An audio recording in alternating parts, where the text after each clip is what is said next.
first question to Jesse Zeman. I brought up, Jesse, your situation in the House a couple of years ago. I'm just going to quote from the article on the BCWF website. DFO rejects science, risk extinction of steelhead runs. Thousands of pages of federal government documents obtained under the Access to Information and Privacy Act reveal that scientific advice on these endangered steelhead populations was undermined, edited, and hidden from Canadians by the Department of Fisheries and Oceans.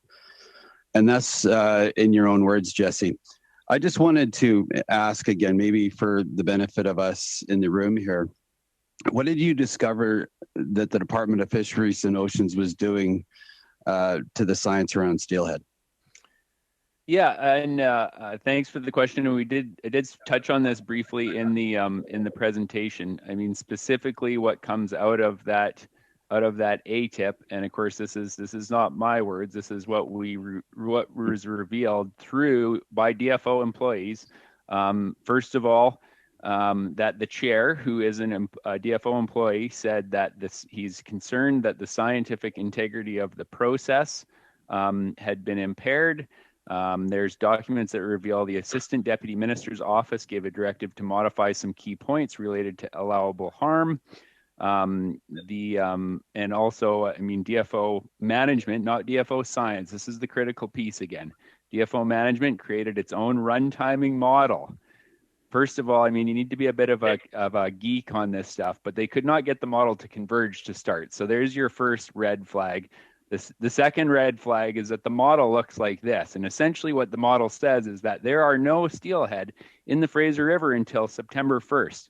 And I have pictures of steelhead that were killed hundreds of kilometers up the Fraser in August 2 years ago. So again, you know, if you don't like the science, you make up your own. And the science that they're using, I believe that they're still using it to brief the minister on, even though that science was thrown out through the CSAS process.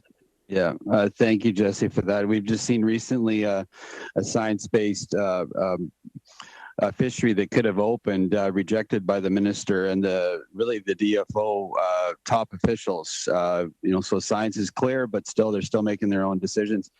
I'll move on to Brian. And Brian, good to see you again. And I've appreciated the work you've done over the many years with salmon, but also in the angling community. But, I have some friends like yourself that have been around for a long time.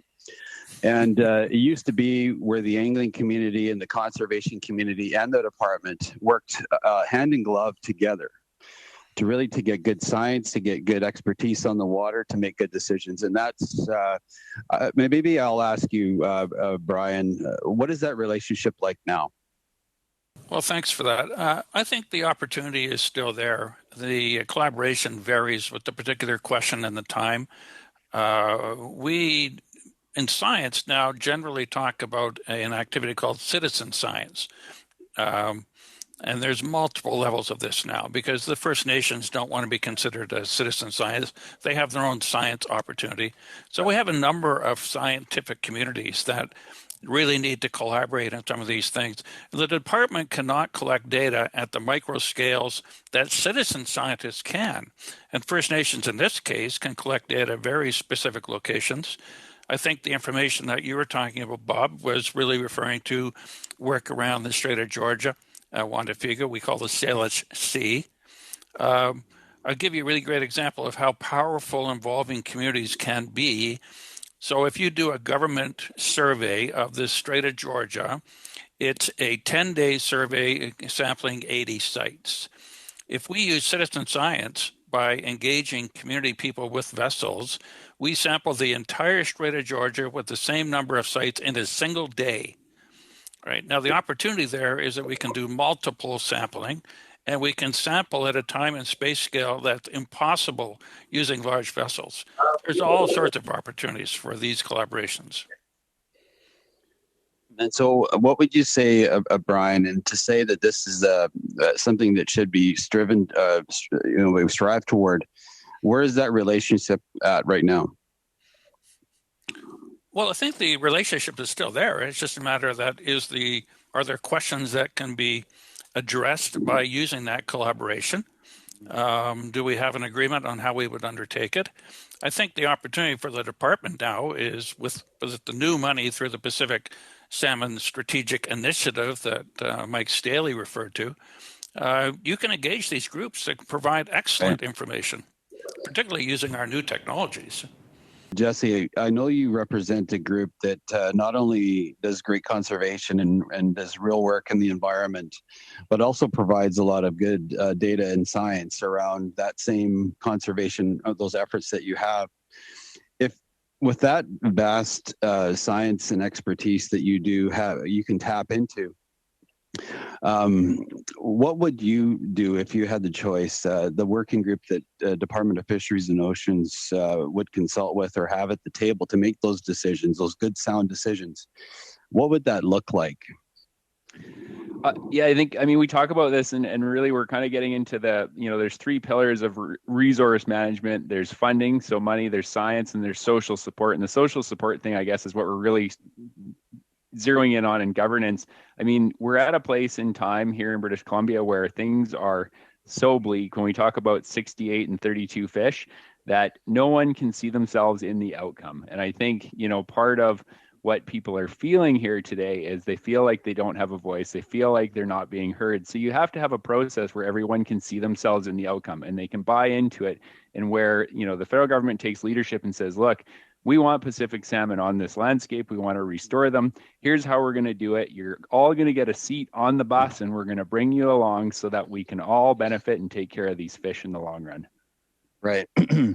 Yeah, and we've seen, again, just some recent examples of where that science, even the Sport Fishing Advisory Board, who was tasked in the 60s to really work with the Department of Fisheries and Oceans, give good science and give data year after year after year. And the minister, I even asked the minister in this committee, would she listen to them? And she said she would. And then they just recently came out with this decision that they were going to close the fishery anyway, even though there was fish in this certain time period that would unaffect threatened stocks, et cetera. So we see this, knowing the science and yet still making their own political decisions.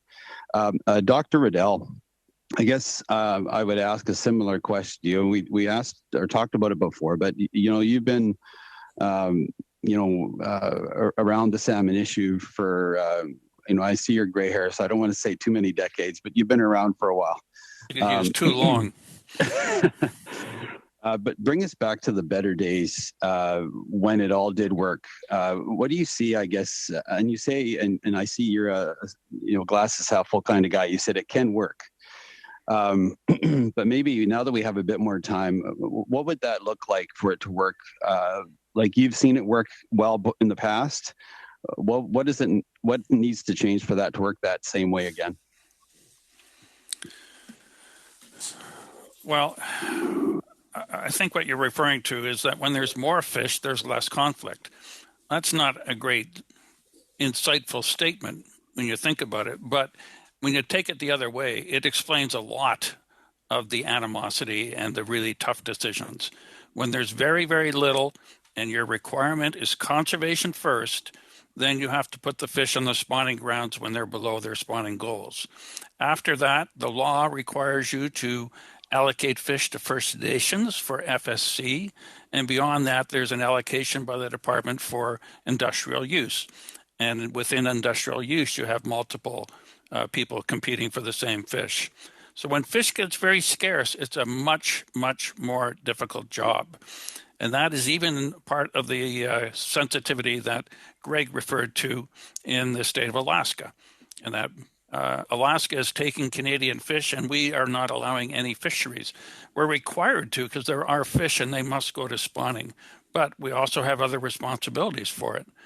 But really, I think one of the things that we've been really realizing is that climate change is changing the ocean, and the oceans are changing fish in BC at a much higher rate than we may have expected. All right, and we're seeing it across the board, but all salmon are not equal. And Andrew made a comment about this. The idea that we can do risk assessment on sockeye and then declare that there's no risk to wild salmon is grossly misleading. Wild salmon is 5 species plus steelhead and cutthroat. There's many, many different types of salmon that people don't give credit to. So we need a much more open and honest discussion about this topic. But there is no question in my mind that the future of salmon right now is intricately tied to climate change.